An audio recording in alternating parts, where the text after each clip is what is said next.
in this particular thing, what we read last, Brahman is not Brahman does not manifest all the six opulences of God. It manifests only the Sat feature of God, the eternity feature of God. Then we also described about there is also a description about God, the Lord, in terms of his material creation.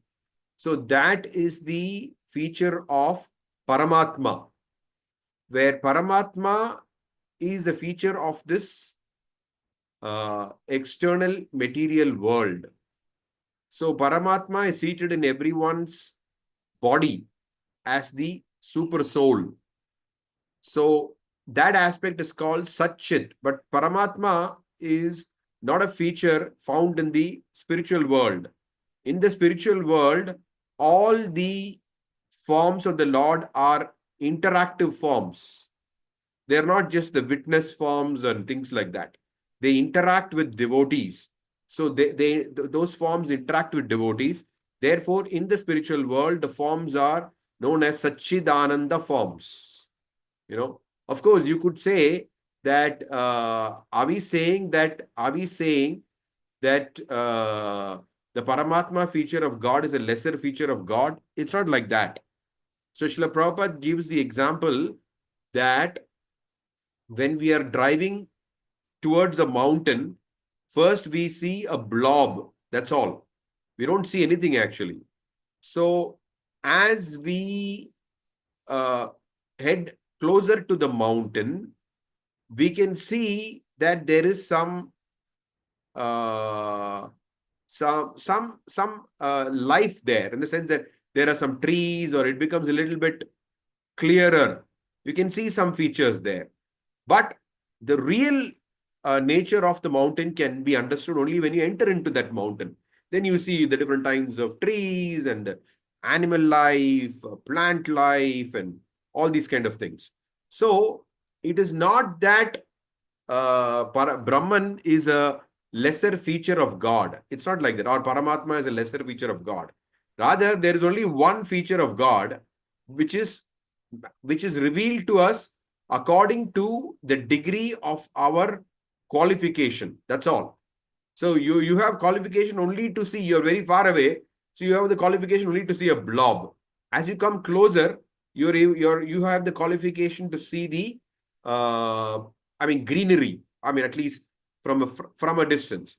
But when you enter into the mountain, then you can see the full variety of life within that mountain. So it is the degree of our distance which enables us to perceive the Lord. So, but the Lord is one. The mountain is one, but it's perceived as to different extents according to the qualification of the person who is perceiving that mountain. That's all.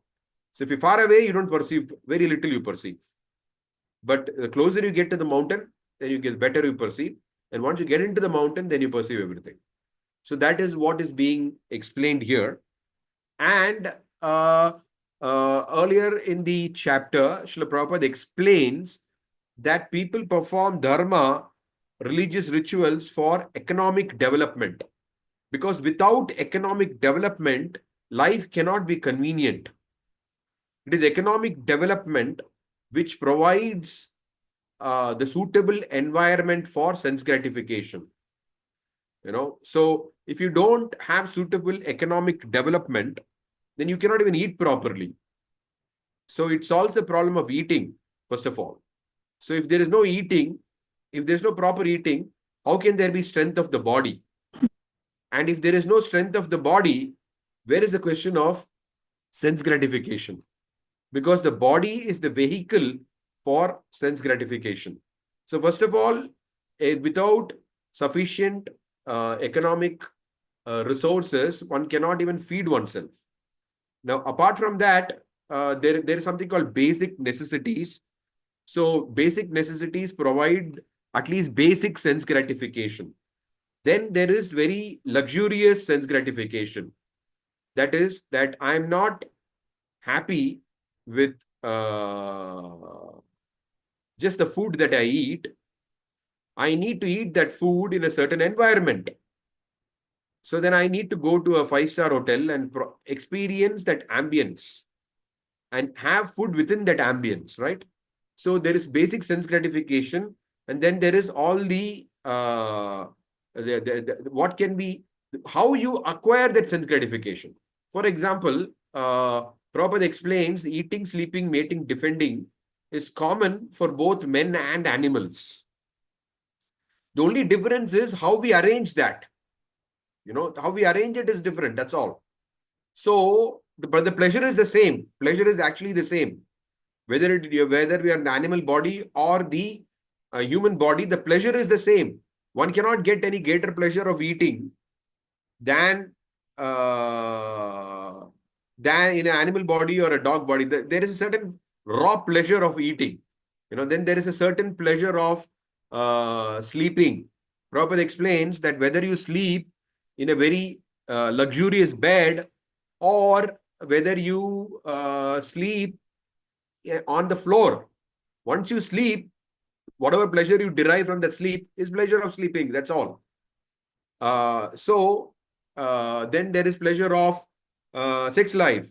So whether Prabhupada explains whether the dog has sex life on the street or the man has in a very luxurious apartment, the pleasure is the same. The raw pleasure is the same, but the experience is different because of the environment. That's all. So similarly, defending.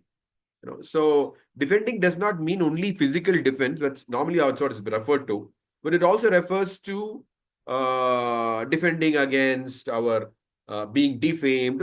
Okay, we are constantly trying to be situated in a place where we are free from criticism, free from all the different encumbrances of life. So it's defense against obstacles. That's what it means.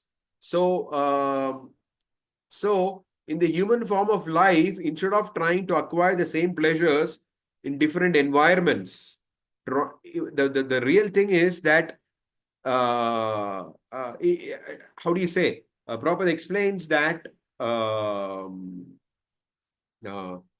explains that since the environments are unlimited, okay, so we can pursue this pleasure unlimitedly. That's what happens, birth after birth after birth, different bodies. We're pursuing pleasures unlimitedly. But the actual pleasure is not different. Pleasure is the same, but because of the environment in which we are placed, we have a different perception of the same pleasure, actually. It's a different perception of the same pleasure. That's it. It is not pleasure itself doesn't change. The perception of pleasure changes because of the environment in which we are placed. And that is the whole illusory energy of Maya.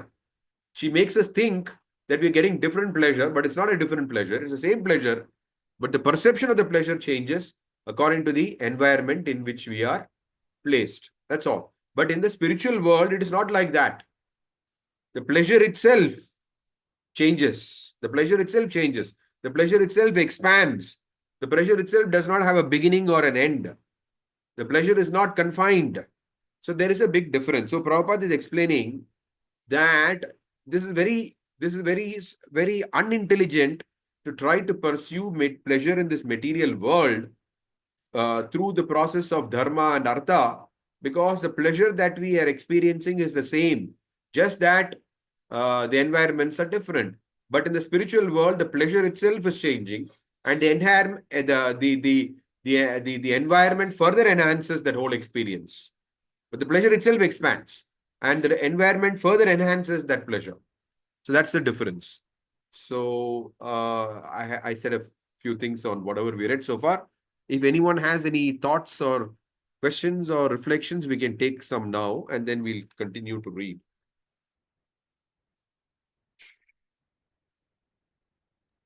Hare Krishna, Prabhuji.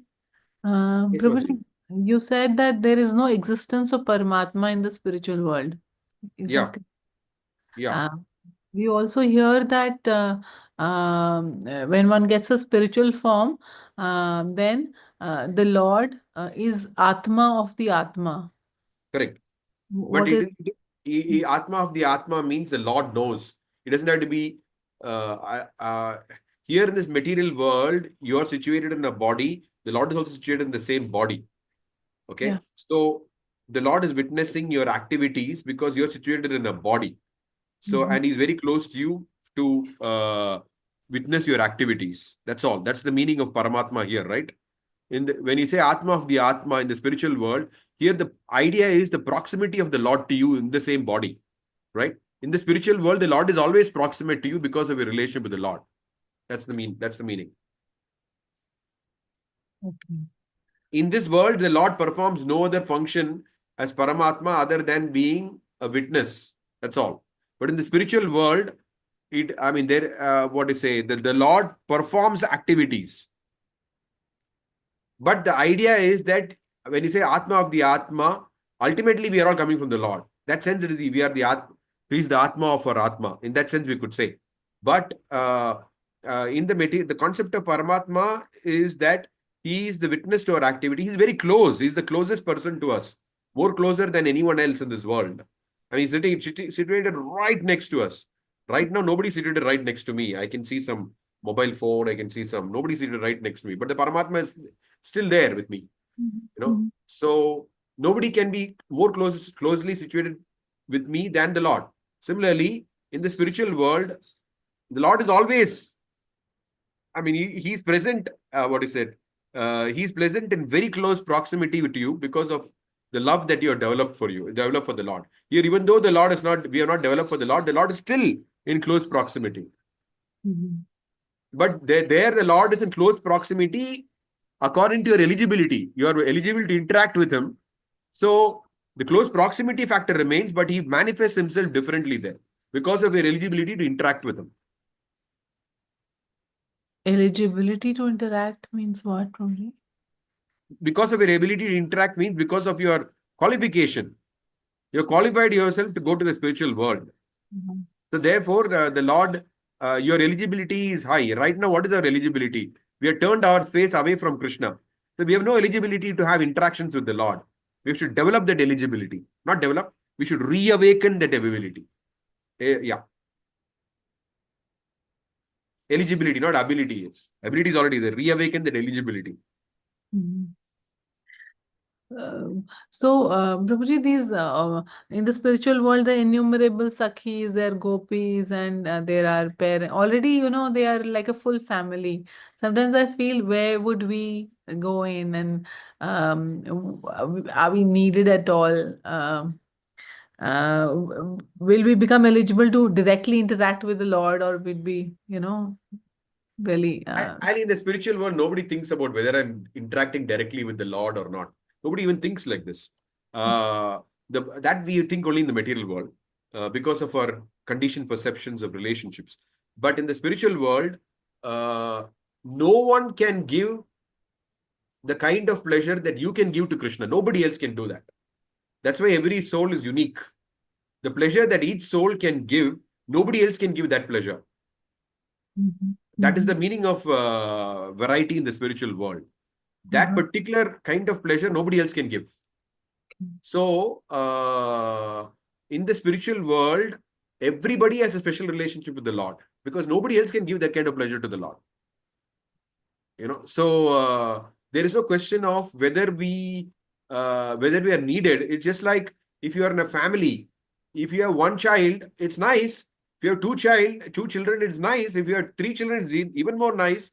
Well, of course, in the material world, there's a limitation how many children a woman can produce. But I'm sure that all women would be happy if they have 100 children. What's the problem?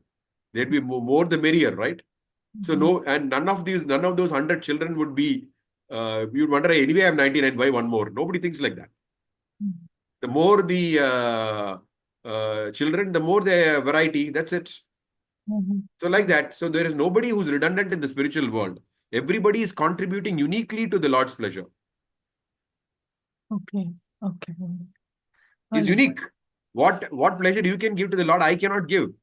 What pleasure I can give, you cannot give. So there is a unique contribution of pleasure that every soul can give to the Lord. Yes, Mataji, you can Hari Mataji. Prabhuji, can I share one little thing? Yeah, yeah. I'm remembering the story of a Gopkumar. When Gopkumar reached to the spiritual world and he had darshan of Krishna. When Krishna saw him, Krishna fainted.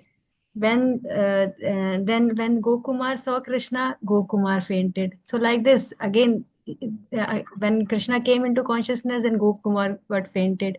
Then they embraced each other, and at the end, Krishna cried and said that I love you so very much that you took so much time to come to me. So I heard that. I don't know that my love for Krishna is in lying in, dormant in my heart. It's not awakened yet. But yes, the Shastra says that even I know or not, but Krishna loves me so very much. So there is a big hope. Hey, Radhakishan Madhya, one more question that you had asked, whether we can get to serve Krishna directly. In the spiritual world, nobody has the sense. Like here, the problem is what happens is we have, because of our conditioned perceptions, we have the feeling that does this person know me? Does this person feel that I'm important? That's the nature of duality, actually, that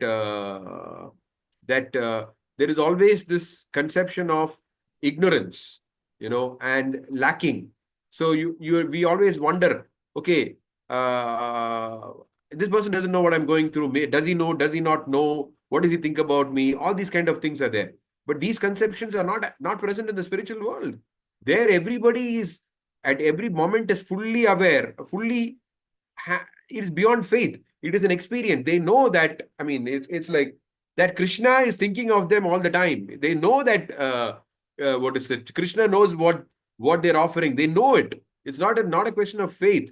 And nor is it how it is in the material world, where you don't know whether Krishna is thinking of you, whether what is going on. All that is a characteristic of the feature of ignorance. So, but whereas in the spiritual world, there is no ignorance. And every living being is fully conscious of the fact that the Lord is always thinking about him or her, whatever is the Swarupa. They're fully conscious of that idea. So they have no sense of direct relationship. Because here in this world, only if you have a direct relationship, we think that the Lord or a person thinks of you only when you have a direct relationship. Otherwise, the person does not think of you, right? But there, the concept of relationship is very different. Everybody is intrinsically related to the Lord. We are all his children, no? There's no question about him not thinking about us. He's constantly thinking about us. And once the souls are there in the spiritual world, then they are aware of that fact. It's not a faith. Oh, I have faith that the Lord is thinking of me. No, they know it. The Lord is thinking of them. Okay. Yes, Ruji. Thank you so much. Okay.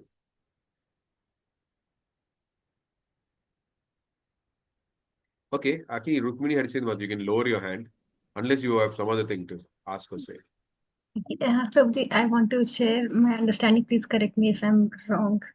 So one thing that I know that there in the spiritual world, when we serve Krishna, so it is like we serve our Guru Maharaj.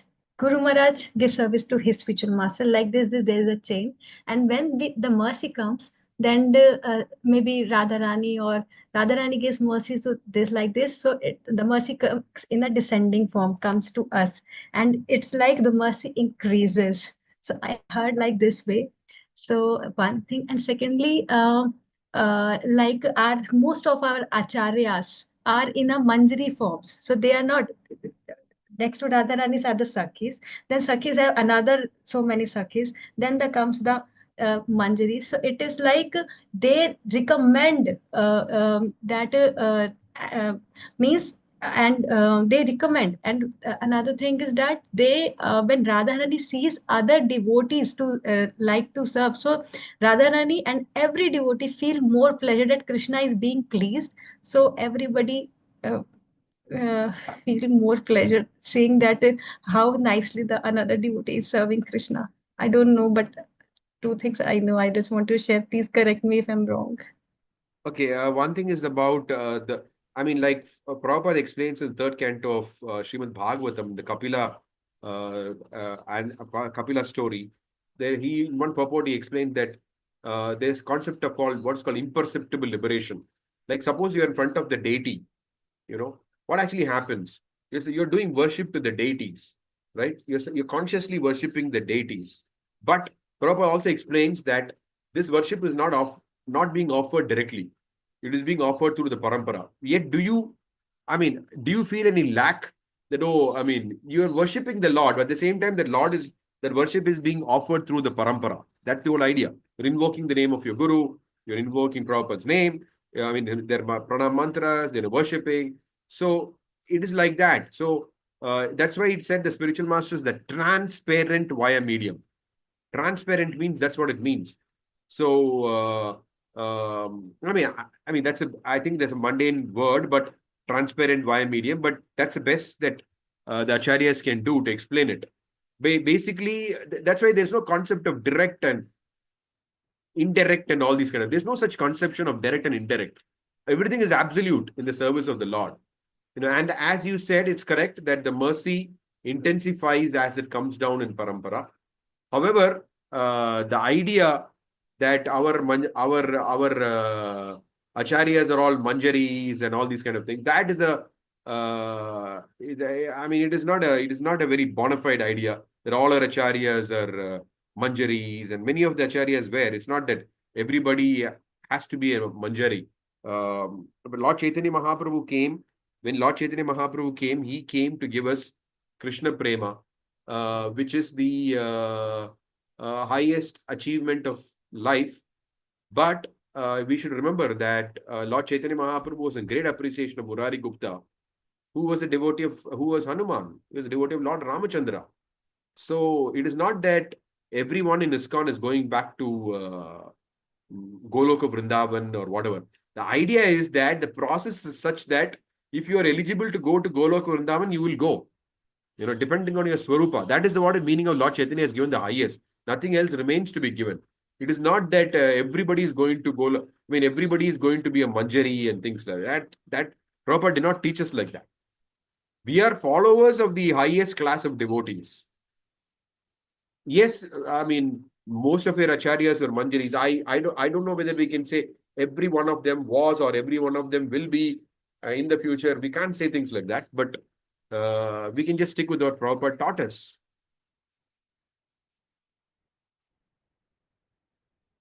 Okay, you're saying yes. Thank you, Prabhuji. Thank you. Okay, so let's continue, Anandita Mataji. I'm on the laptop. Shall I share the screen? It would be really better. Okay, sure. Yeah, fine. So you can easily directly read it. Okay, fine. Yes, yes.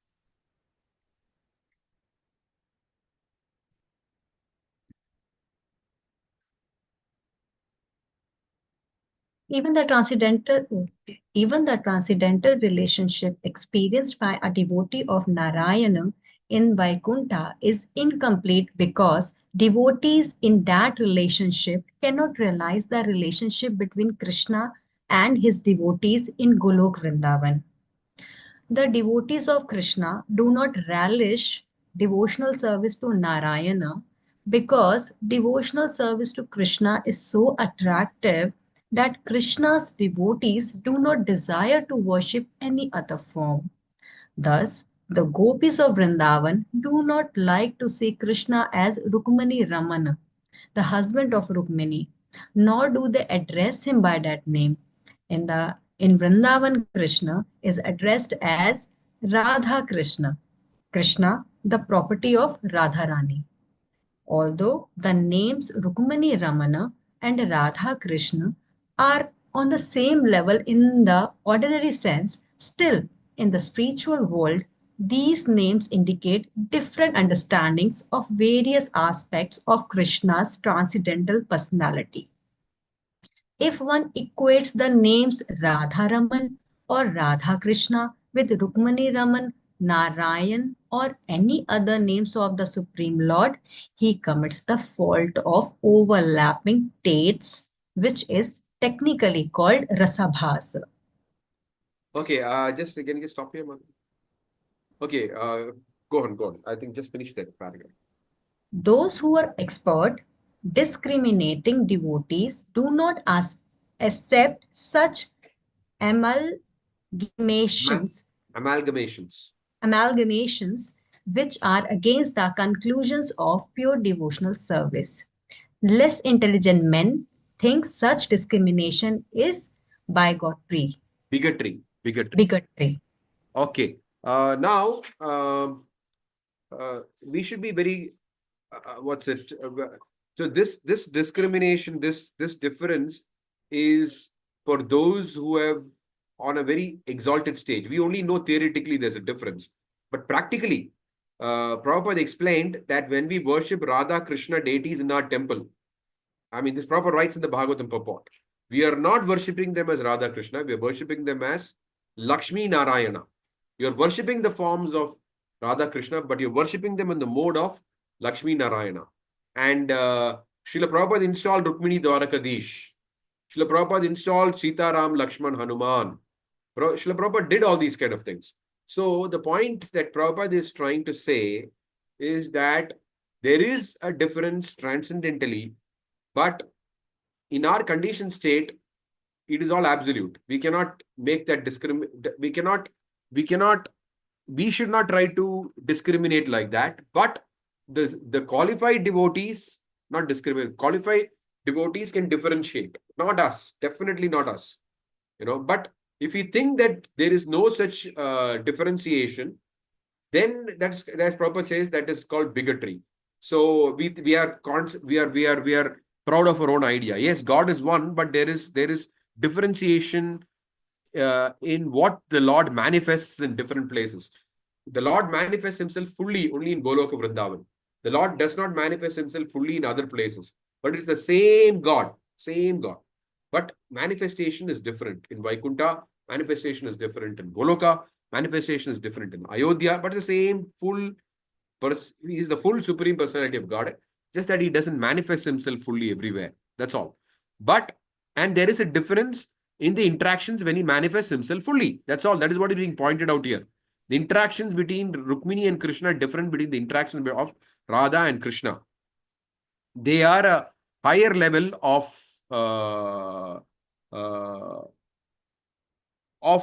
relationship. That's all. But then one can ask, why do you have this kind of relationship then? So Prabhupada said this, he said that Mother Malati asked this question once, and Prabhupada said, why do you like your children more than your neighbor's children, although the neighbor's children may be more talented or whatever? No. So everybody has got a specific relationship with the Supreme Lord, and they're happy with the relationship. They are not interested in becoming somebody else, although they may have a great appreciation for them. For everybody appreciates in Vraja, everybody appreciates the love of the gopis for Krishna. But it's not that the cowherd boyfriends are thinking, how nice it would be if I become a gopi. They don't think like that. They're fully satisfied in their relationship with Krishna. Just like that's why Prabhupada gave the example. Even though the other children may be more talented or whatever, but you love your children more than everyone else. So the relationship, it's a question of relationship. It is not like some mental intellectual exercise. Okay, that's another. The reason I stopped before was because I know this is going to start. But if this starts, then I won't be able to explain the previous topic properly. So that's why I stopped there. So anyway, this has started. So any thoughts on this? Any questions? Prabhuji, here it is written, if one equates the name, faults of overlapping taste. Yeah. Overlapping, I understand that there are many rasas, so there is a rasabhas. Understood. Radha Krishna, Rukmini Krishna. But how to commit the fault? How to understand commits the fault? Yeah, they're not the same. They're not the same. No. One name of Vishnu is equal to 3 names of Vishnu is equal to 1 name of Rama. 3 names of Rama is equal to 1 name of Krishna. There is some description in the scriptures like that. Yeah. Okay. This fault. Not that the Krishna has only manifested himself to a certain extent in those names. That's it. But he has fully manifested himself in the Hare Krishna Mahamantra. That's all. It's only a question of manifestation. It's not that the name is not absolute. The manifestation is only to a certain extent. That's all. All names of the Lord are absolute. But the manifestation is different. That's all. Different Guruji, means gradation wise also it's different.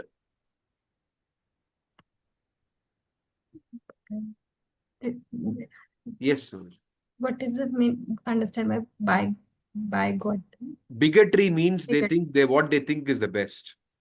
Okay.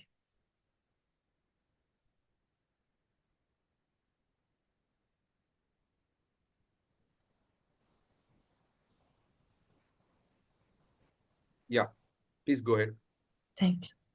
Although Sri Krishna, the Supreme Personality of Godhead, embodies all super excellence and beauty when he is among the damsels of Raja, where he is known as Gopijan Vallabha, devotees feel that his super excellence and beauty have reached the highest perfectional stage. The devotees cannot relish the beauty of the Supreme Lord more than this. In Srimad Bhagavatam, 10th canto, chapter 6 verse, it is confirmed that although Krishna, the son of Devaki, is the last world in super excellence and beauty, where he is among the gopis, he appears even more beautiful, like a sublime jewel set among divine golden craftsmanship. Although Lord Chaitanya accepted this as the highest realization of the Supreme Lord as conjugal lover, he nonetheless requested Ramananda Rai to proceed further. Upon hearing this request, Ramananda Rai remarked that this was the first time he had been asked to go further than the gopis' relationship with Krishna in the matter of understanding Krishna. Ramananda went on to say that although there is certainly transcendental intimacy between the damsels of Raja and Krishna, out of all the relationships, the relationship between Radharani and Krishna in conjugal love is the most perfect. No common man can understand the transcendental flavor of the transcendental love between Krishna and the gopis. What to speak of the ecstasy of transcendental love between Krishna and Radharani? But if one tries to follow in the footsteps of the gopis, he may become situated in the highest stage of transcendental love. Thus, one who wants to be elevated to this transcendental stage of perfection should follow in the footsteps of the damsels of Raja as an assistant maid servant of the gopis. Lord Chaitanya exhibited the mood of Srimati Radharani when she contacted Krishna at Kurukshetra after he had come from Dwarka. Such transcendental love is not possible for any common man. Therefore, one should not imitate this highest perfectional stage exhibited by Chaitanya Mahaprabhu. But if one desires to be in that association, he may follow in the footsteps of the gopis. In the Padma Puran, it is stated that just as Radharani is dear to Krishna, similarly, the pond known as Radha Kunda is also very dear to him, and that Radharani is dearer to Krishna than all the other gopis. In the Srimad Bhagavatam 10:30-28, it is stated that Radharani and the gopis render the highest perfectional loving service to the Lord, and that the Lord is so pleased with them that he does not wish to leave the company of Srimati Radharani. When Lord Chaitanya heard Ramananda Rai speak of the loving affairs between Krishna and Radharani, he said, "Please go further, go on and on." The Lord also said that he was enjoying with great relish the descriptions of the loving affairs between the Krishna and the gopis. It is as if a river of nectar is flowing from your lips, he said. Ramananda Rai continued by saying that when Krishna danced among the gopis, he thought, "I am not giving any special attention to Radharani," because among the other gopis, Radharani was not so much an object of special love. Krishna stole her away from the arena of the Rasa dance and showed her special favor. After explaining this to Lord Chaitanya, Ramaranda Rai said, now let us relish the transcendental loving affairs between Radha and Krishna. These have no comparison in this material world.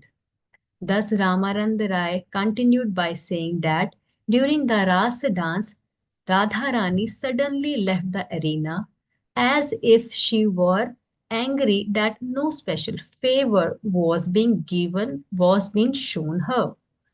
Krishna was desirous of seeing Radharani in order to fulfill the purpose of Rasa dance, but not seeing Radharani there, he became very sorrowful and went to search her out. In the Gita Govind, there is a nice verse which states that Krishna, the enemy of Kansa, wanted to be entangled in loving affairs with women and thus simply took Radharani in his heart and left the company of the other damsels of Vraja. The next verse describes how Krishna was very much afflicted by Radharani's absence and being thus distressed in mind began to search her out along the banks of the Yamuna. Failing to find her, he entered the bushes of Vrindavan and began to lament. Ramananda Rai pointed out that one who discusses the purpose of these two special verses of Gita Govinda 3.1 and 2 can relish the highest nectar of Radha and Krishna's loving affairs. Although there were many gopis to dance with, Krishna specially wanted to dance with Radharani. In the Rasa dance, Krishna expended himself and placed himself between every two gopis, between he was specially present with Radharani. However, Radharani was not pleased with Krishna's behavior. As described in the Ujjwal Nilmani, the path of loving affairs is just like the movement of a snake. Among young lovers, there are two kinds of mentality, causeless and casual. Thus, when Radharani left the arena of the Rasa dance, out of anger at not receiving special treatment, Krishna became very sad because he could not see her among the other gopis.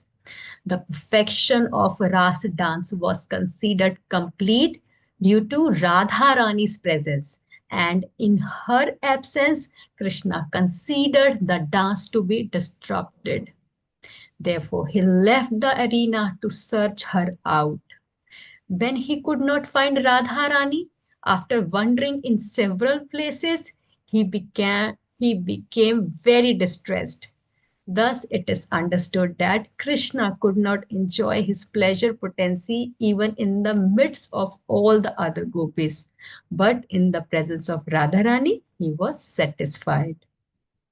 When this transcendental love between Radharani and Krishna was described by Ramananda Rai, Lord Chaitanya said, I came to you to understand the transcendental loving affairs between Krishna and Radha.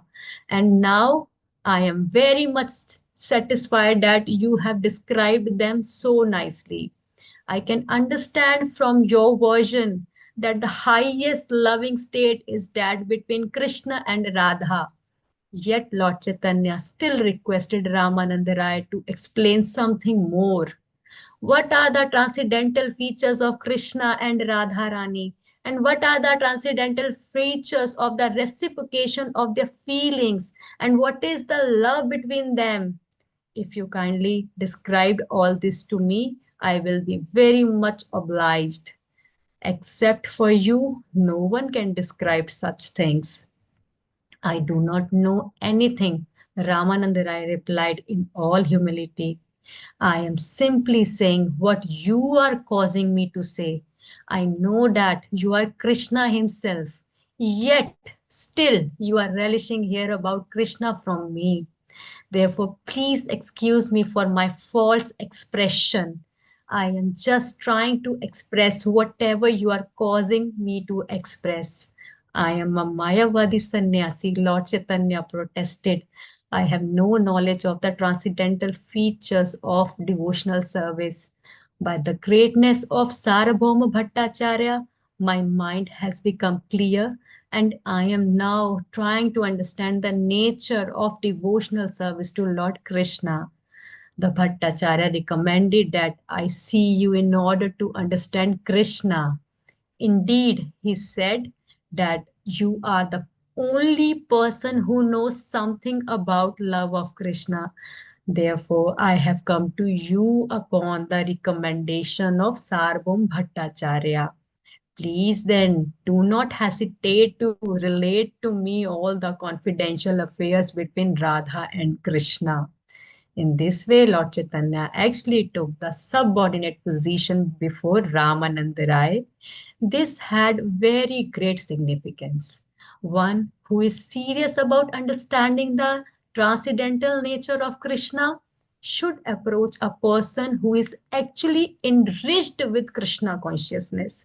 One should not be proud of his material birth, material opulence, material education, and material beauty, and with these things try to conquer the mind of an advanced student of Krishna consciousness.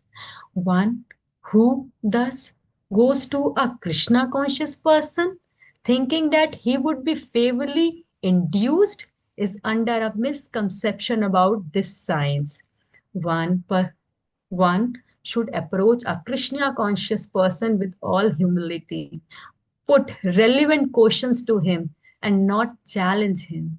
If one were to challenge him, such a highly elevated Krishna conscious person would not be able to receive any tangible service. A challenging, puffed up person cannot gain anything from a Krishna conscious man. He simply remains in material consciousness.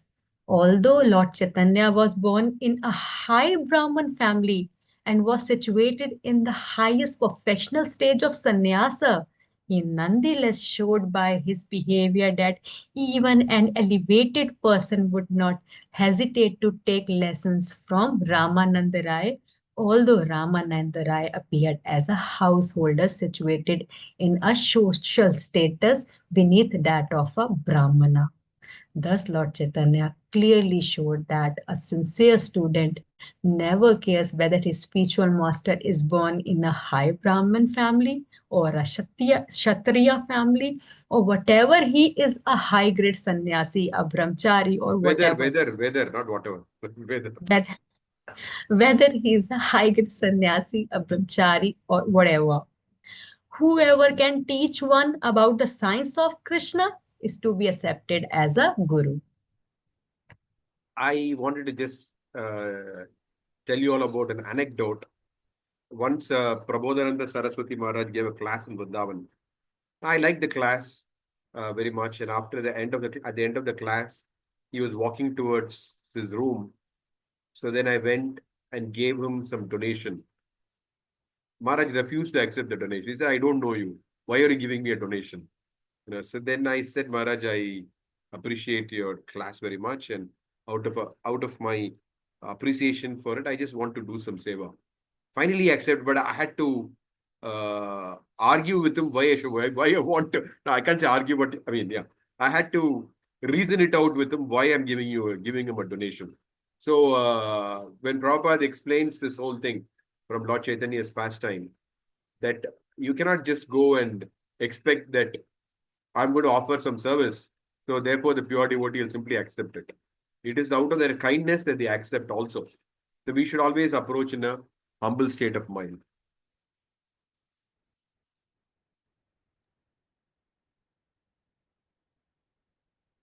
Any thoughts, questions?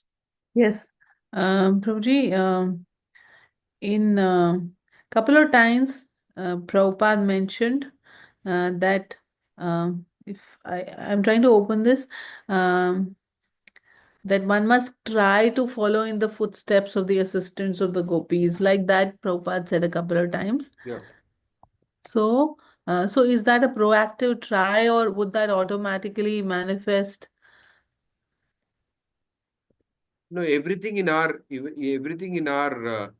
practice of Krishna consciousness as given to us by our acharyas, and specifically Srila Prabhupada, is the way to follow in the footsteps of the gopis.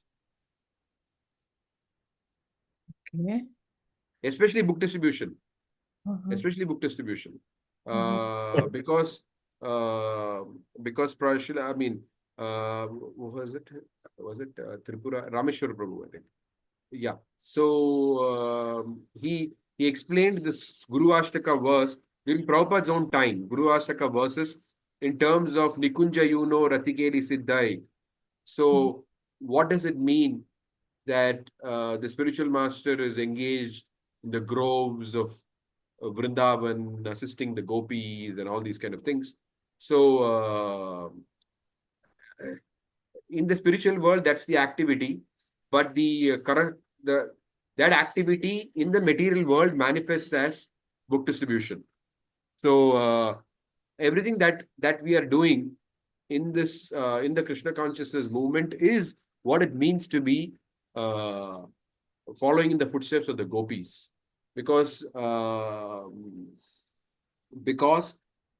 in the Gopi Gita, while it explains about the gopis' feelings of separation, especially Lord Chaitanya Mahaprabhu was moved by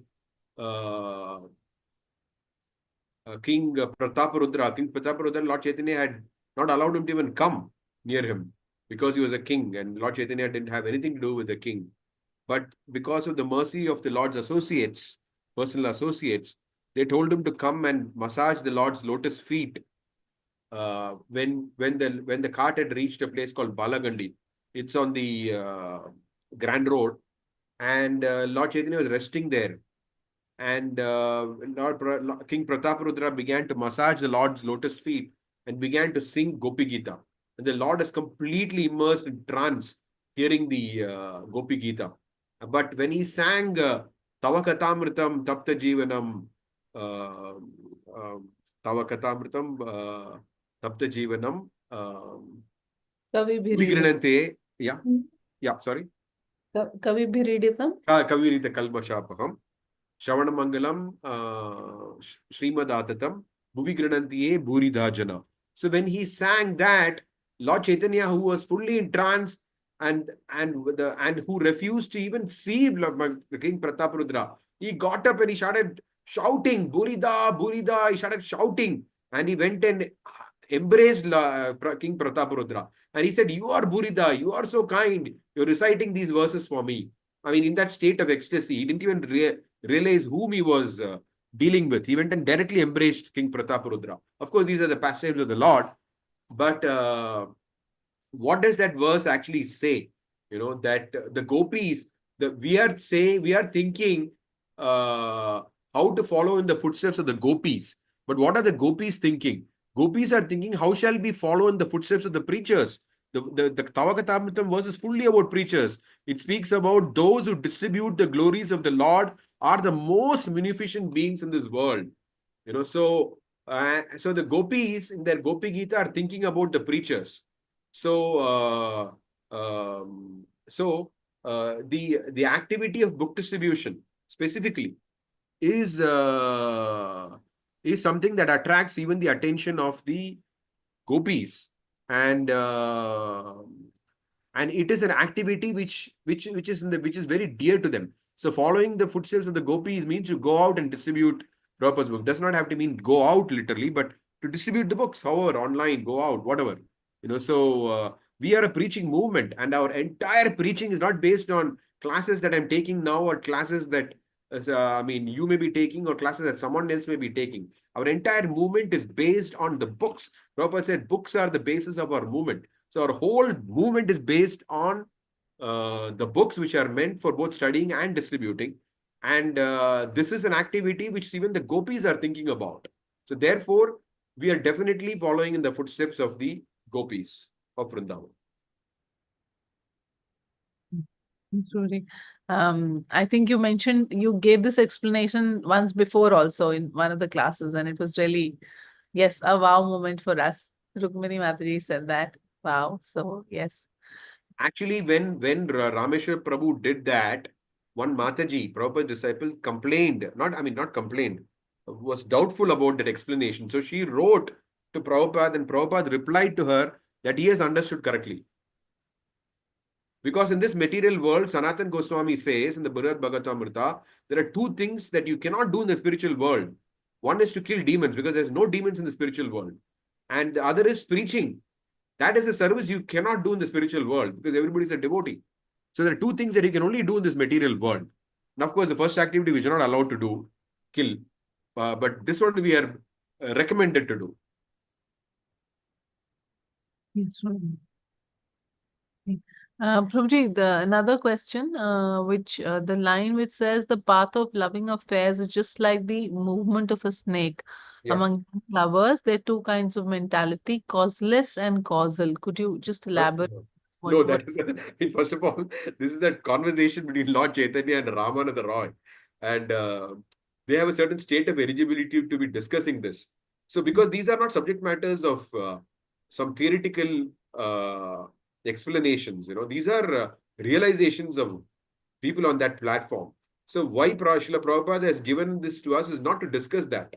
Rather, he has given these things to us to just relish, relish means just by hearing them, we get purified and we relish it. During Srila Prabhupada's time, there was a group of devotees who would meet together to discuss these things, and it was called the Gopi Bhava Club. So Prabhupada actually dismantled that whole group. Although they were studying only Prabhupada's books, they were trying to study to understand these topics. So Prabhupada said, no, this is not, so he dismantled that. So we are not eligible. It's not that whatever is given in the Bhaktivedanta purports or whatever is given in our Gaudiya Vaishnava scriptures, we are eligible to discuss. No, we are eligible to read, for sure.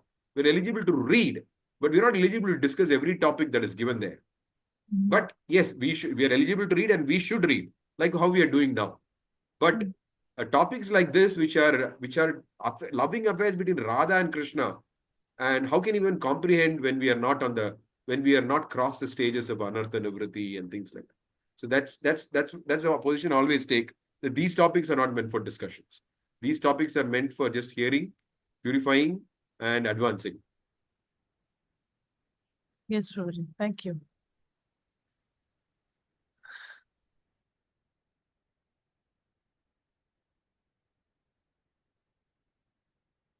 Okay, so if there are no further questions, we'll resume again next Thursday. Today is Gopal Krishna Maharaj disappearance day in Tomorrow. Tomorrow, right? Today- Yeah, that's what it Today in Vrinda. Tomorrow there is, but the festival is going on. The second day they are celebrating. Today is the Yeah. second day they are celebrating I that. think it's a 3-day festival, right? Yes. Yeah. Today is the second day. Tomorrow is the third. Because Mayapur, it is tomorrow. So I was just wondering whether, because of the calendar difference, it's today in Vrindavan or what? Okay, fine. Thank you. Thank you. In Delhi, they would celebrate on Sunday. Delhi NCR, for Delhi NCR.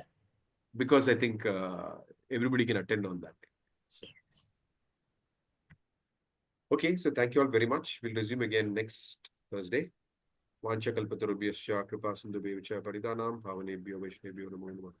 Srila Prabhupada ki jai, Gaur Bhakta Vrinda ki jai. Thank you, Prabhuji. Thank you.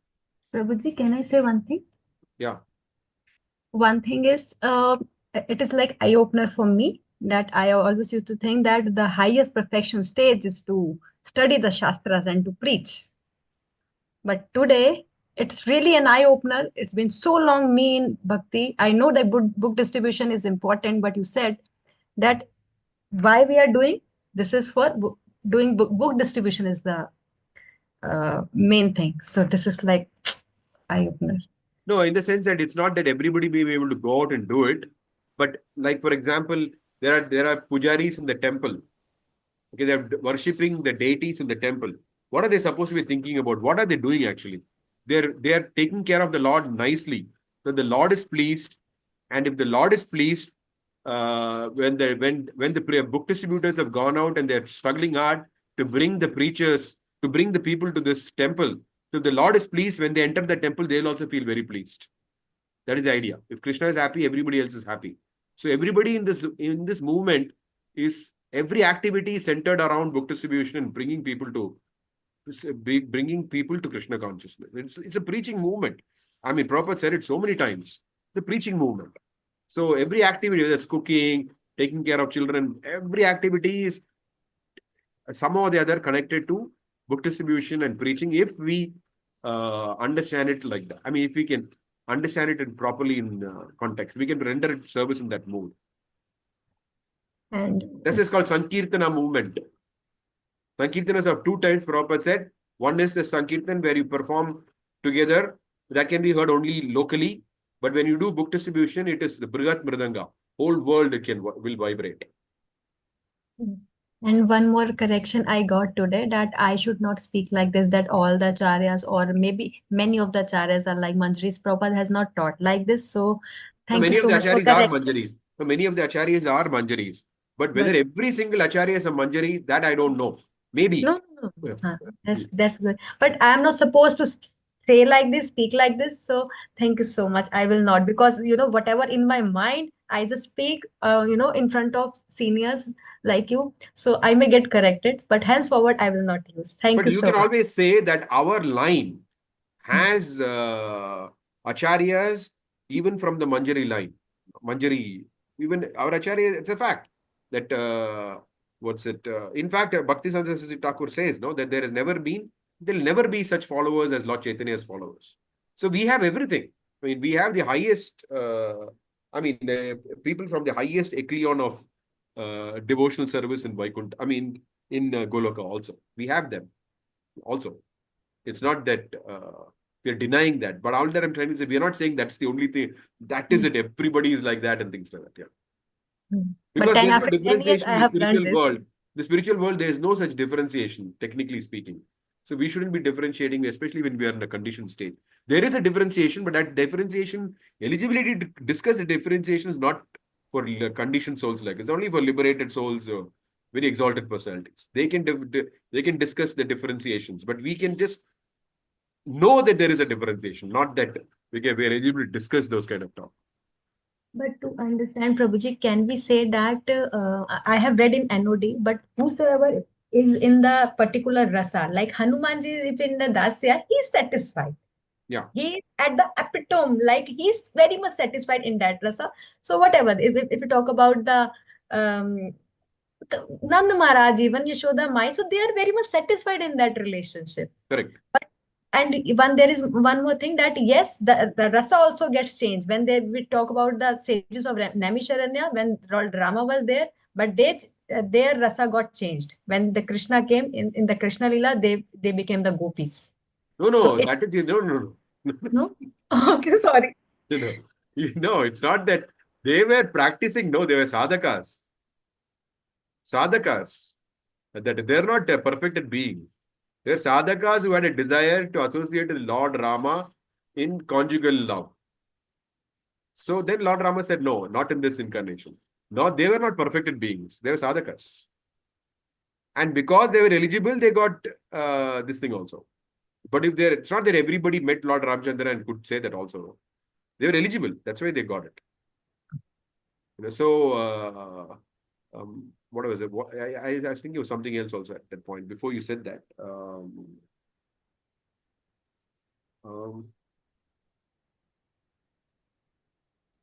No, I can't recollect. I forget what I was thinking. But then, yeah, I mean, somehow or the other, we shouldn't in our state think in terms of differentiation so much. We should think in terms of the absoluteness of all relationships. And Prabhuji, just one thing, that it is our really good fortune that we are able to discuss and ask all these. It is really our really great fortune that we are able to learn from you every week. So I just feel very much fortunate that I am able to when last time we were hearing the pastime glories of Guru Maharaj. So I was thinking to put the link that we are having such a group so devotees can come. I was in a pic. Should I tell devotees or not? All devotees can be benefited. So it is really good. And I don't know, I could not do it because I wanted to ask some authority for the same, but I myself feel so blessed, so good that we have some senior devotee, so whom we can ask so many things and Actually, clear out. I should tell you that when I joined the Krishna conscious movement, most devotees would speak like how I'm speaking. It's just that over time, uh, people have people have what should I say? They've watered down the culture of studying Prabhupada's books and relying exclusively on his books. So what has happened over time is that there are so many things which have come up. But what I'm speaking is not something extraordinary. During the days that I joined, everybody would speak like the way I'm speaking. But over time, things have changed. That's all. But I just remained the same. Thank you so much for being so humble and saying all that. Thank No, you. I think that one of the I would consider that my class is successful if all of you also just remain the same without, I mean, adding. Just like Prabhupada said, there's nothing to add. I've given you everything, So if we just stick with what he has said, everything is there. That conviction we should have. Thank you so much, Prabhuji. Please accept our respectful obeisances. Thank you. Yes. Prabhupada ki jai, Gaura Bhakta ki jai, Nitai Gaur Premanand. Hari Hari Bol.